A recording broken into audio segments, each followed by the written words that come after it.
बच्चों आज का हमारा टॉपिक है प्रतिलोम त्रिकोणमितीय फलन।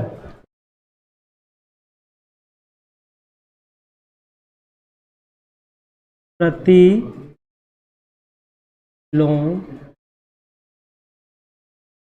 त्रिकोणमितीय फलन,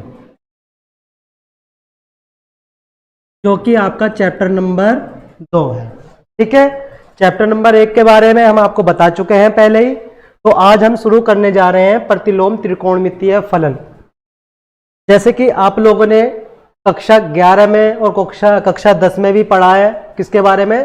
त्रिकोणमिति के बारे में। तो त्रिकोणमितीय फलन का प्रतिलोम से क्या मतलब है आप लोग सभी जानते हैं। जो प्रतिलोम होता है वो उल्टा होता है। तो किन किन त्रिकोणमितीय फलनों का हम प्रतिलोम निकाल सकते हैं और किन का नहीं निकाल सकते, इसके बारे में आज हम आपको जानकारी देंगे। तो इसके लिए सबसे पहले आपको जरूरी है कि कुछ मान हैं आपके जो आपको इस चैप्टर को करने में आपकी सहायता करेंगे, जिन्हें मैं आपको बताने जा रहा हूं। ध्यान से समझे। फलन इसमें आपका आता है y बराबर आप लिख सकते हैं साइन इनवर्स x, y बराबर कोस इनवर्स x, y बराबर टेन इनवर्स x, y बराबर कोट इनवर्स x, y बराबर सेक इनवर्स x और y बराबर कोसेक इनवर्स x। तो ये क्या होते हैं? आपके त्रिकोणमितीय प्रतिलोम फलन होते हैं। इसके बाद ये क्या होता है? इसका प्रांत। क्या होता है? प्रांत। प्रांत में जैसे अगर साइन की बात करते हैं, साइन का मान -1 से 1 के बीच में होता है, कोस का भी -1 से 1 के बीच में होता है, और जी जो आपका टेन होता है इसे हम r मान लेते हैं, कोट को भी आप r मान लेते हैं। इसके बाद कोसेक का भी सेक का भी -1 से 1 के बीच में होता है, और कोसेक का भी आपका क्या होता है? -1 से 1 के बीच में ही होता है। अब ये होता है इसका परिसर। परिसर में अगर हम बात करते हैं किसकी?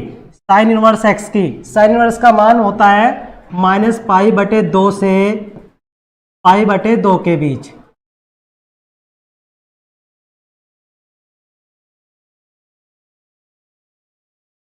π/2 के बीच।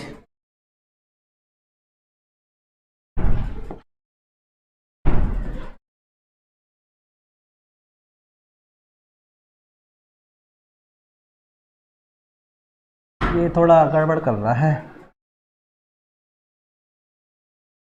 π/2। ठीक है बच्चों। इसी प्रकार जो आपका कोस की वैल्यू होती है या कोस का परिसर होता है वो आपका 0 से पाई के बीच में होता है। तो टेन होता है वो आपका -π/2 से π/2 के बीच में होता है। इसके बाद जो आपका कोट होता है, कोट आपका 0 से पाई के बीच में होता है। सेक आपका 0 से पाई के बीच में होता है, और जो आपका कोसेक होता है वो आपका -π/2 से पाई के बीच में होता है। तो ये क्या होते हैं बच्चों इनके फलन, और ये होते हैं इनके प्रांत, और ये क्या होते हैं इनके परिसर। तो जो आपकी एक्सरसाइज 2.1 है इन्हीं के आधार पर होगी। तो आपको एक छोटी सी बात याद रखनी है बस इस सारे कार्य में। जैसे अगर हम बात कर रहे हैं साइन इनवर्स एक्स की, इसके बाद इसकी टेन इनवर्स एक्स की, और इसके बाद किसकी? कोसेक इनवर्स एक्स की। आप देख रहे होंगे कि इनका जो तीनों का परिसर है वो सेम है। क्या है?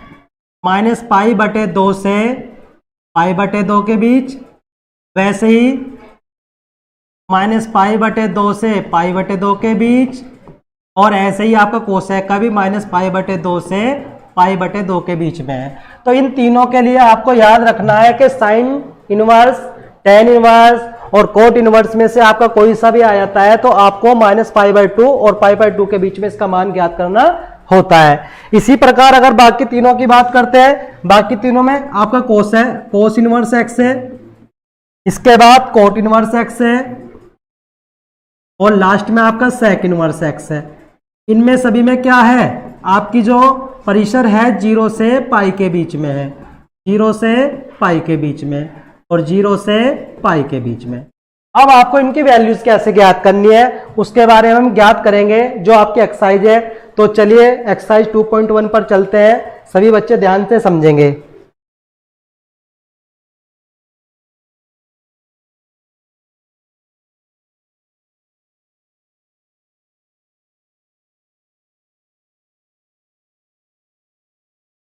एक्सरसाइज 2.1 का क्वेश्चन नंबर फर्स्ट देखते हैं बच्चों।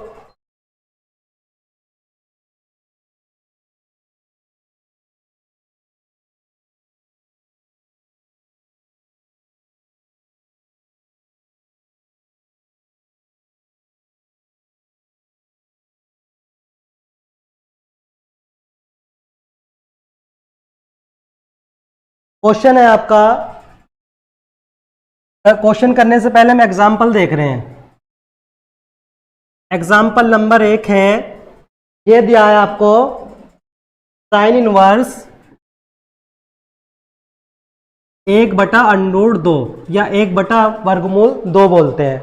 ठीक है, तो इनका व्यापक मान या व्यापक हल करने से पहले हम क्या करेंगे, इसे सबसे पहले हम मान लेंगे क्या, माना साइन इनवर्स 1/√2 बराबर अपनी तरफ से आपने मान लिया थीटा। ठीक है, तो इसके बाद ये साइन इनवर्स इधर जाके क्या बन जाएगा आपका साइन थीटा बराबर क्या आ गया आपका 1/√2 आ गया। ठीक है, अब आपको वैल्यूज ज्ञात होनी चाहिए टेबल के अनुसार जो आपने पहले बहुत बार पढ़ा है 10वीं क्लास में भी और 11वीं क्लास में भी। ठीक है, तो आप जानते हैं साइन थीटा बराबर साइन में 1/वर्गमूल तो किसकी वैल्यू होती है, साइन किसकी 45 की होती है, लेकिन 45 नहीं लिखेंगे हम लिखेंगे π/4। आप जानते हैं प्रिंसिपल वैल्यूज होती हैं, तो यहां पर हम जो इनका मुख्य मान ज्ञात करेंगे वो प्रिंसिपल वैल्यू में ही ज्ञात करेंगे। साथ ही हम यहां लिख देंगे क्योंकि हम जानते हैं कि साइन इनवर्स का परिसर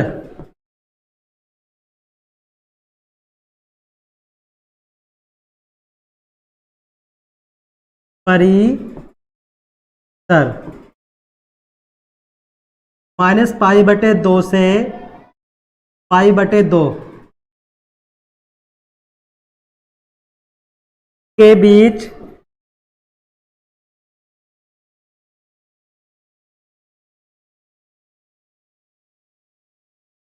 बीच होता है। अतः आप लिख सकते हैं साइन थीटा बराबर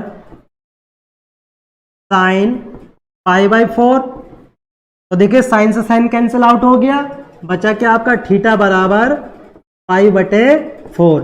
यही क्या है आपका साइन इनवर्स 1/√2 का व्यापक हल है। तो बच्चों मैं समझता हूं समझ में आया होगा। चलिए अब हमने क्या करा है, एक्सरसाइज 2.1 के उदाहरण कर रहे हैं हम। ठीक है, तो उदाहरण करने भी जरूरी है क्योंकि पहले आप उदाहरण हल करोगे तभी जाके आपकी एक्सरसाइज समझ में आएगी। तो सबसे पहले आपको क्या करना है, प्रत्येक चैप्टर के एग्जाम्पल पहले करने हैं, उसके बाद उसकी आगे की क्वेरी हल करनी है। ठीक है, चलिए अगला एग्जाम्पल देखते हैं।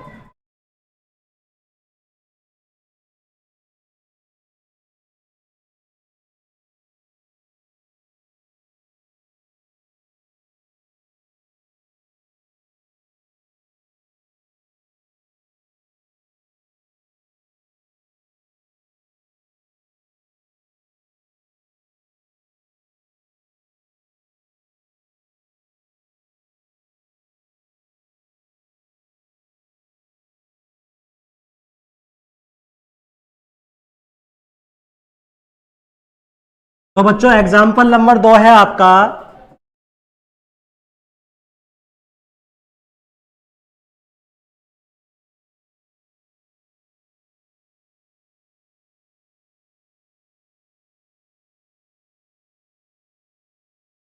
कोस इनवर्स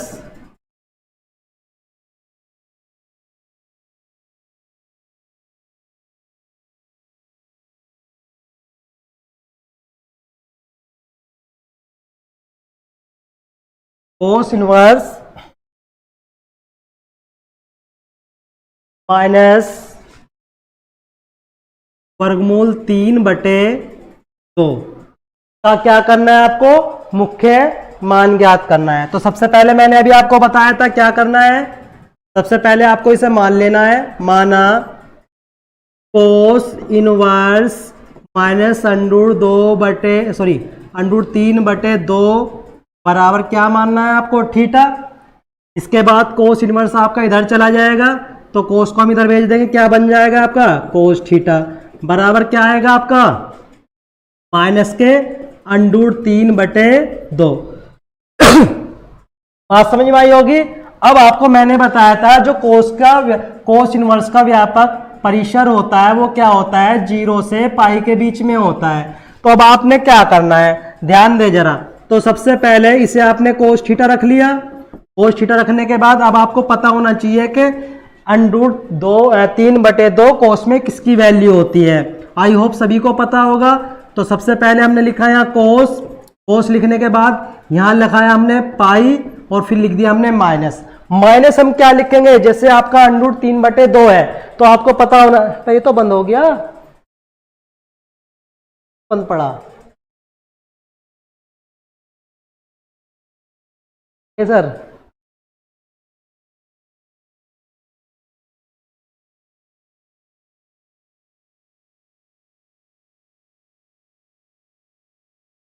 तो √3/2 किसकी वैल्यू होती है कोस में, आपको पता होगा। जैसे आपको पता है जो साइन